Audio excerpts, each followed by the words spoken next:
ஐயா அவர்களை தொடர்ந்து சரவணன் சோமசுந்தரம் ஐயா அவர்களை அன்போடு பேச வருமாறு அழைக்கிறேன். பலத்த கரவொலி கூடுங்கள் பேச்சாளருக்கு.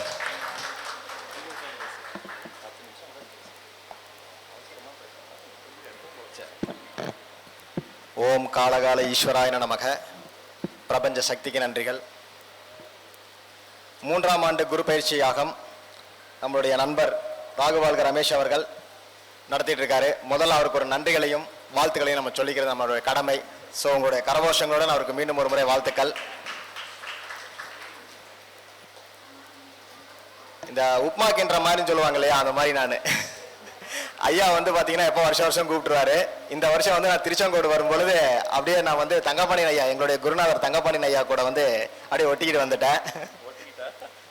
சரியா, அவரால் இன்னைக்கு ஒரு புகழ், ஒரு மேடை நம்மளுக்கு. ஸோ விஷயம் என்னன்னா ரொம்ப சிம்பிள். குரு பயிற்சினால எல்லாருமே வந்து குருவினுடைய காரகமான 2 காரகங்கள், மெயின் காரகங்கள். ஒன்று வந்து பணம், இன்னொன்று வந்து பார்த்தீங்கன்னா குழந்தை, அதுக்கப்புறம் மரியாதை, பேர், புகழ் எல்லாமே சொல்லலாம் குருவினுடைய காரகங்கள். அப்போ 2ல் 1 கண்டிப்பாக கிடைக்கும். எல்லா ராசிக்குமே 1 கெட்டு போயிடும், 1 கிடைக்கும், அது கன்ஃபார்ம். அப்போ எதை கொடுத்து எதை வாங்குறீங்க அப்படிங்கிறத புரிஞ்சுக்கிட்டாலே முதல்ல வந்து குருவினுடைய தன்மைகள் உங்களுக்கு ஏதாவது 1 கிடைக்க போகுது. அவர் 1 கொடுத்து 1 கிடைக்கணுங்கிறாரு. நான் துக்கத்தை கொடுத்துட்டு இன்பத்தை வாங்கணும்னு நினைக்கிறேன். அதுக்கு சொல்லுங்க. வாய்ப்பு இருந்தால் அது கிடைக்கும். இருக்கா இல்லையான்னு பார்க்கணும்ல, கொடுப்பனை இருக்கா இல்லையான்னு பார்க்கணும்ல. ஸோ பொதுவாக வந்து குருவினுடைய காரகம் சொல்லக்கூடிய நம்ம மரியாதை, கௌரவம், இப்போ நாங்கள் நிற்கிறதெல்லாம் மரியாதை. ஒரு மேடை கிடைக்கிறது ஒரு மரியாதை. அதுக்காக பணம் செலவு பண்ணுறோம் இல்லையா, அதுதான் குருவினுடைய இன்னொரு காரகம். அவுட் பண்ண வேண்டியது இருக்கு. இன்றைய பொழப்பை நம்ம விட்டுட்டு வர்றோம், அது அவுட் ஆகுது. ஸோ பொருளாதாரத்தை இழந்தால் உயிர் காரகம் கிடைக்கும், உயிர் காரகத்தை இழந்தால் பொருளாதாரம் கிடைக்கும். வராதவங்க எல்லாம் வந்து பாருங்க, வீட்டில் உட்காந்துட்டு இருப்பாங்க, ஜாதகம் பார்த்துட்டு இருப்பாங்க, சம்பாதிச்சுட்டு இருப்பாங்க. அவங்க இந்த மரியாதை கிடைக்கல, அது உயிர் காரகம்.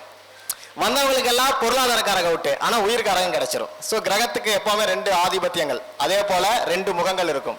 அதுல எல்லாத்துலயுமே உயிர் காரகம் இருக்கும், பொருள் காரகம் இருக்கும். அப்ப எதை இழந்து எதை பெறுகிறீர்கள் தெரிஞ்சுக்கிட்டாலே உங்க ராசிக்கு ஏதாவது ஒண்ணு கொடுக்க போறான்னு நினைச்சுங்க. குருனால கொடுப்பார். அப்ப எது கொடுக்கிறாரு? ஒருத்தருக்கு பணம் கொடுப்பார், ஒருத்தருக்கு வந்து ஆசிகளை கொடுப்பார், ஒருத்தருக்கு குழந்தை பேர் கொடுப்பார், ஒருத்தருக்கு கௌரவம், புகழ் கொடுப்பார். அதுக்காக இன்னொன்னு நீங்க இழந்தே ஆகணும். அப்போ இந்த குரு வந்தவர் இப்ப ரிஷபத்துக்கு வந்துட்டு இருக்காரு. ரிஷபத்துல என்ன இருக்குன்னு பாருங்க, அது பொருளாதார வீடு. யாருக்கெல்லாம் ரிஷபம் பொருளாதார வீடு ரெண்டாம் வீடா வருது, 6ஆம் வீடா வருது, 8, 10, 12 வருது, அவங்க எல்லாம் பொருளாதார இழப்பீடுகளை சந்திக்கிறதுக்கு ரெடி ஆயிக்கங்க. ஜோதிட ரீதியாக உங்களுடைய திசாபதிகள் நல்லா இருந்தா சுப செலவுகள் பண்ணுவீங்க, இல்லைன்னா அசுப செலவுகளை பண்ணுவீங்க. சார் இப்படி எல்லாம் சொல்லிட்டீங்கன்னா நான் சுப செலவா அசுப செலவா எப்படி சார் கண்டுபிடிக்கணும்? அதை ஜோதிடம் கத்துக்கிட்டா தான் முடியும். ஆனா பொதுவாக ஒரு செலவு உண்டு அப்படிங்கிறத மட்டும் புரிஞ்சுக்கணும். அது பொருளாதார வீட்டில் இருக்கார். கோல்டு குறையுதுன்னு சொல்றோம். ஏன் கோல்டு குறையுதுன்னா அது பொருளாதார வீடு. தங்கத்துக்கு அங்க மதிப்பில்லை, அதீதமான விளைச்சல் வரக்கூடிய காலகட்டம்.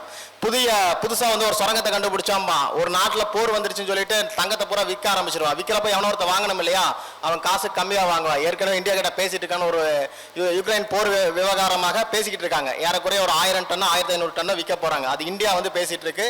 ஏறக்குறைய வந்து கம்மியான ரேட்டுக்கு தமிழ்நாட்டுடைய, அதாவது நம்மளுடைய இந்திய மதிப்புல பேசிட்டு இருக்காங்க. ஏறக்குறைய 30% டிஸ்கவுண்ட் மினிமம் வரும் அப்படிங்கிறாங்க. அப்ப ரேட் ஆட்டோமேட்டிக்கா குறையுமா?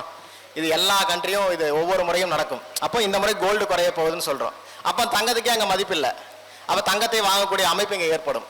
சரி, இது வந்து நம்ம எப்ப நம்மளுடைய ஜாதகத்தில் எப்படி மிங்கிள் பண்றதுன்னு ஒரு விஷயத்த பாத்தீங்கன்னா, இப்ப குருவானவர் நம்ம ஏற்கனவே சொல்ற பொருளாதார இழப்பீடுன்னு சொல்றோம். அப்ப பொருளாதாரம் கிடைக்குமானா சில பேர் என்ன பண்ணுவாங்கன்னா, உங்களுடைய குரு இப்ப எங்க இருக்காரு பாத்துங்க. உங்க லக்னத்துக்கு எதுவா வேணா இருக்கட்டும், உங்களுடைய 6ஆம் அதிபதியை பார்த்தால் நீங்க கடன் வாங்க போறீங்கன்னு அர்த்தம்.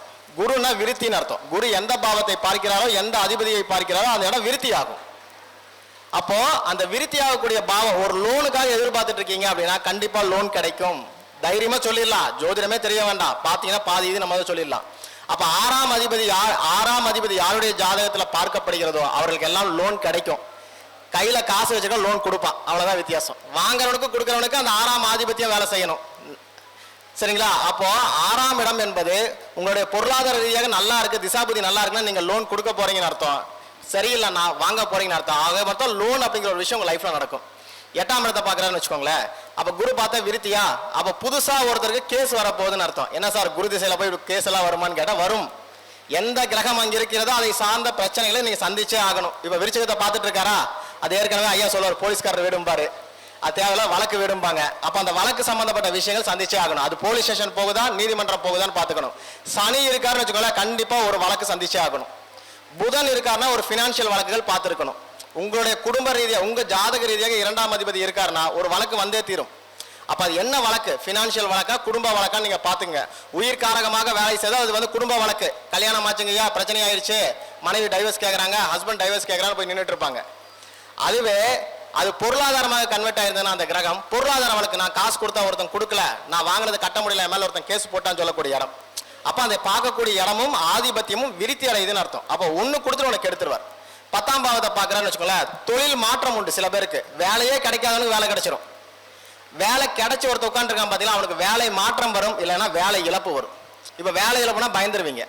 அப்போ வேலை மாறப்போகுதுன்னு முடிவு பண்ணிக்கோங்க. அப்போ 10ஆம் இடத்தை பார்க்கக்கூடிய குரு அந்த இடத்தை விருத்தி பண்றாரு. சில பேர் என்ன பண்ணுவோம்னா இருக்கிற வேலையை விட்டு தொழில் ஆரம்பிச்சிருவான்.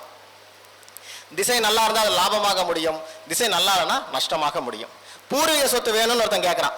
இப்போ ரிஷப லக்னத்துக்கார ஒருத்தன் வந்து எனக்கு பூர்வீக சொத்து கிடைக்குமான்னு கேட்டால் இந்த வருடம் பூர்வீக சொத்து சம்பந்தப்பட்ட விஷயங்களை தாராளமாக பேசலாம். ஏன்னா குரு அப்படிங்கிறவரே இருக்கா, பேசிட்டு இருக்கீங்களா, வந்துடும். ஏன்னா குரு அப்படிங்கிறவர் 5ஆம் இடத்தை பார்க்கிறாரு. எங்க பார்க்கறாரு? புதன் வீட்டா பார்க்கிறாரு. புதன்னா பங்கு பிரிக்கிறதுன்னு அர்த்தம். அதே போல காலபுருஷனுக்கு 6ஆம் இடம், கொண்ட சண்டை சச்சரவோடு பிரிச்சு வாங்கிட்டு வருவீங்க. அதே போல சூரியனுடைய சாரத்துல போறாரு. காலபுருஷனுக்கு 5ஆம் இடமா பூர்வீக சொத்து கண்டிப்பா கிடைச்சிடும். அப்போ கிடைக்கக்கூடிய பாக்கியம் உங்களுடைய சொத்துக்கள் பணம் தான். ஆனா அது எப்படி வருது? 5ஆம் இடம் பூர்வீக சொத்து. பிள்ளைகளுக்கு வேலை கிடைக்குமான்னு கேளுங்க, கரெக்டா இருக்கும். என் பிள்ளைக்கு வேலை கிடைச்சிருமா அப்படின்னு ரிஷப லக்னத்துக்காரன் கேட்டானா கண்டிப்பா வேலை கிடைக்கும். ஏன்னா இவங்களுக்கு தான் அது லாஸ் பண்ணக்கூடிய இடம் 5ஆம் இடம். ஆனா பிள்ளைகள் ஸ்தானத்துக்கு அது லாபத்தை கொடுக்கக்கூடிய இடம் விருத்தி அடைஞ்சிடும். இப்போ அதே 7ஆம் இடத்தை பார்க்குதுன்னு வச்சுக்கோங்க. ஒருத்தருக்கு கல்யாணம் ஆகுமான்னு கேட்டீங்கன்னா கல்யாணத்துக்கான காலகட்டங்கள் நெருங்கிட்டு இருக்குன்னு சொல்லிடலாம். இப்போ இதே மேச லக்னத்துக்காரனுக்கு அங்க சந்திரனுடைய நட்சத்திரம் இருக்கு, காலபுருஷனுக்கு 4ஆம் அதிபதி. சொத்து அப்படிங்கிற சந்திரன் வந்து சொத்தா கன்வெர்ட் ஆயிருந்தானா சொத்து வாங்கிடுவான், இல்லைன்னா சுகஸ்தானம் விருத்தி ஆயிடும். ஏன்னா சந்திரனுடைய நட்சத்திரத்துல குரு போகும்போது சொத்து அல்லது சுகம் ரெண்டுல ஒன்று குரு கொடுத்துட்டு தான் போவார். திருமணம் சார்ந்த விஷயங்களை கேட்டீங்கன்னா கிடைச்சிடும். இப்போ ஒருத்தர் சந்திரன் என்ன பண்ண உயிர் காரகமா வேலை செஞ்சுட்டு இருக்கும், ஒருத்தருக்கு பொருள் காரகமா இருக்கும். சொத்து வாங்கணும்னு கேட்டா அவனுக்கு சொத்து கிடைக்கும், ஒருத்தனுக்கு கல்யாணம் ஆயிடும். ஏன்னா 7ஆம் பாவத்துக்கு 10ஆம் பாவம் கர்ம பாவம், கண்டிப்பா திருமணத்தை செஞ்சு வச்சிருவார். அப்போ திருமணம் என்பது மேச லக்னம் மேச ராசிக்காரங்களுக்கு இந்த காலகட்டம் இருக்கான்னு கேட்டீங்கன்னா 100% எழுதி கொடுக்கலாம். இந்த இடத்துல வாய்ப்பு வரும். நடக்குமா நடக்காதங்கிறது உங்க திசா புத்தி. ஆனால் வாய்ப்பை ஏற்படுத்துவார். ஒரு விஷயத்தை நீட்டா முடிச்சு கொடுத்துருவார். அது உங்க ஜாதக ரீதியாக 7ஆம் பாவத்தை வச்சு புடிச்சுக்கோங்க. சரி, இப்போ வந்து ஒருத்தருக்கு ஒரு 12ஆம் இடத்தை பார்க்கிறார். அப்ப விரயங்கள் விருத்தி ஆகுமான்னு கேட்டால் கண்டிப்பா விரயங்கள் வரும். விரயங்கள் வந்தால் எதுல வரும்? இந்த அப்படியே எந்த லக்னத்துக்கு விரயஸ்தானத்தை பார்க்கறான்னு பாத்துக்கங்க. தனுசுக்கு விரயத்தை பார்ப்பாரா? அப்ப தனுசுக்கு விரயம் உண்டான்னு கேட்டா விரயம் உண்டு. ஆனால் அது சுப விரயமா அசுப விரயமான்னு பாத்துக்கணும். 6ஆம் இடத்துல இருந்து பார்க்கிறார். தன்னுடைய கடனை கட்டக்கூடிய இடம் விரயம் தான். நீங்க சம்பாதிச்ச காசை விரயம் பண்ண போறீங்க. ஆனா எதுக்காக விரயம் பண்ண போறீங்க? 6ஆம் இடத்தை கெடுத்து கொடுக்கிறார். அப்ப 6ஆம் இடம் என்பது என்ன? உங்க நோய் எதிரி கடன். அப்போ நோய் சம்பந்தப்பட்ட விஷயங்களுக்காக நீங்க ஒரு செலவு பண்ண போறீங்க. அப்ப அதுல இருந்து நிவர்த்தி கிடைக்கும். பொருளாதாரம் போச்சுன்னா உயிர்காரங்க நல்லா இருக்குமே. அப்ப 6ங்கிறது வந்து பாத்தீங்கன்னா உங்க லக்னத்துக்கு 10க்கு 10ஆம் இடம். ஸோ உங்களுடைய ஆயுள் ஸ்தானத்தை விருத்தி அடைய வச்சுட்டு அதற்கு பதிலாக ஒரு மருத்துவ செலவுக்காக ஒரு அமௌண்ட் வாங்கிட்டு போயிடும். வாங்கிய கடனை திருப்பி கட்டலாம். யாராவது கடன் கட்ட முடியாது ரொம்ப கஷ்டப்படுறீங்கன்னா இந்த முறை தனுசு ராசி தனுசு லக்னத்துக்காரங்க கடனை கட்டி முடிச்சிருவோம். ஏன்னா விரயஸ்தானத்தை நம்ம விரயம் எடுப்போம். உங்க சம்பாதிக்கிற காசு விரயத்துக்கு போகுது. 7ஆம் இடத்துக்கு பாருங்க, தனுசுக்கு நேர் 7ஆம் இடம் எது? மிதுனம். மிதுனத்துக்கு அது 6ஆம் இடமா? அப்ப 6ஆம் இடம் விருத்தி இடமா? அவன் கொடுத்த காசெல்லாம் அவனுக்கு ரெக்கவரி ஆயிடும். அப்ப மிதுன ராசிக்கு விருத்தி அவன் கொடுத்த காசை ரெக்கவரி பண்ணக்கூடிய காலகட்டம். இப்படி நீங்க ஒவ்வொரு பாவத்துக்கும் கனெக்ட் பண்ணும்போது காசு வருதா போகுதா நீங்க எடுத்துக்கலாம். 11ஆம் இடத்தை பார்க்கறாரு அப்படின்னா நம்ம என்ன சொல்லுவோம்? 11 லாபஸ்தானம். கண்டிப்பா லாபஸ்தானம். யாருக்கெல்லாம் 11ஆம் அதிபதியோ 11ஆம் இடத்தையோ பார்க்க லாபங்கள் உண்டு. அது உங்களுக்கு திசைநாதன் பொருளாதாரத்தை கொடுத்த மிகப்பெரிய லாபத்தை அடைவீர்கள். இல்லைன்னா குறைஞ்சபட்சம் ஒரு சின்ன லாபத்தையாவது காட்டிட்டு போகாம விட மாட்டாரு. வந்ததை வச்சுக்கிறீங்களா இல்லையா திசா புத்தி சொல்லும். ஒரு 3ஆம் இடத்தை பார்க்கறாரு அப்படின்னா சுப செலவுகள் நிச்சயம் உண்டு. யாருக்கெல்லாம் 3ஆம் இடம் பாத்துங்க. ரிஷப ராசிக்கு இந்த இடம் 3ஆம் இடமா வரும். அதே போல மகரத்துக்கு வந்து 7ஆம் இடமா வரும். அதே போல வந்து 11ஆம் இடமா யாருக்கு வருது? கன்னிக்கு வருது. இவங்க வீட்டுல சுப நிகழ்ச்சிகள் இப்ப நடக்கும் பாருங்க. செலவுன்னு பண்ணி சுப நிகழ்ச்சிகளுக்காக பண்ணுவீங்க. ஏன்னா 3, 7, 11 என்பது சுப நிகழ்வுகள். இந்த சுப நிகழ்வுகளுக்காக இந்த குருவானவர் செலவு பண்ணுவார். ஒரு வீடு கட்டி கிரக பிரவேசம் பண்றவன், குழந்தை குட்டிகளுக்காக செலவு பண்றவன், அதுக்கப்புறம் வந்து பாத்தீங்கன்னா ஒரு இடத்த வாங்குறவங்க எல்லாம் இவங்க தான். இந்த காலகட்டம் செலவுன்னு வந்தா இதுல வைப்பாங்க. அப்ப இந்த 3, 7, 11 பாவங்கள் விருத்தி அடையுது. 3, 7, 11 யாருக்கெல்லாம் வேலை செய்யுதுன்னு பாத்துக்கங்க. அவர்களுக்கு எல்லாமே சுப செலவுகள் நடந்துகிட்டே இருக்கும். உதாரணத்துக்கு 3, 7, 11 நட்சத்திரங்கள் இருந்து திசை நடத்தினா கூட ஒரு சுப செலவுகள் அதிகம் செலவுகள் இருக்கும். ஆனா சுப செலவுகளாக மாறும். அப்ப அதை கரெக்டா புடிச்சிட்டீங்கன்னா நம்ம வந்து நம்மளுக்கு இதுதான் செலவு நடக்க போகுதுங்கிறப்போ நம்ம தேவையில்லாத மற்ற விஷயத்துல கான்சென்ட்ரேட் பண்ண மாட்டோம். அப்போ 3, 7, 11 நேர் ஆப்போசிட் பாவம் பாருங்க. 1, 5, 9 வேலை செய்யும் 7ஆம் பாவத்துக்கு அங்க இருக்கு. அப்போ 1, 5, 9 என்ன அர்த்தம்? சந்தோஷம் மட்டும்தான். ஹாயா சந்தோஷமா இருக்கலாம். அங்க போய் பிசினஸ் எல்லாம் பண்ணிட்டு உட்காரக்கூடாது. அப்போ உங்ககிட்ட கூட்டாளியா ஒருத்தர் வருவான் பாத்தீங்களா, அவனுக்கு எல்லாம் இந்த 1, 5, 9 வேலை செஞ்சுட்டு இருக்கும். அப்போ அதில் கவனமாக இருந்துக்கணும். அப்போ இன்வெஸ்ட்மெண்ட்டு உங்களுடைய சந்தோஷங்களுக்காக மட்டும்தான் பண்ண வேண்டிய காலகட்டம் அப்படின்னு நீங்கள் புரிஞ்சுக்கணும். இந்த குரு பயிற்சி இப்படி ஒவ்வொரு வருஷம் மாற்றி மாற்றி எடுத்துட்டீங்கன்னா எதில் லாபம் எதில் நஷ்டம்னு சொல்லிடலாம். அதே போல் புதனை ஒரு புதனை வந்து குரு பார்க்கறதுனால ஒரு கடன் வரும், ஒரு லோன் கண்டிப்பாக வாங்கிடுவீங்க. சனியை பார்த்தாருன்னா தொழில் ரீதியான ஒரு விருத்தி உண்டு. அதே நேரத்தில் 8ஆம் இடத்துல இருந்து பார்க்குறாருன்னா ஒரு கேஸ் உண்டு. 10ஆம் இடத்துல இருந்து பார்க்குறாரு அப்படின்னு சொன்னீங்கன்னா ஒரு கர்மம் சம்மந்தப்பட்ட விஷயங்களை கலந்துக்கக்கூடிய காலகட்டங்களாக இருக்கும். இதெல்லாம் கொஞ்சம் கவனமாக இருந்துக்கணும்.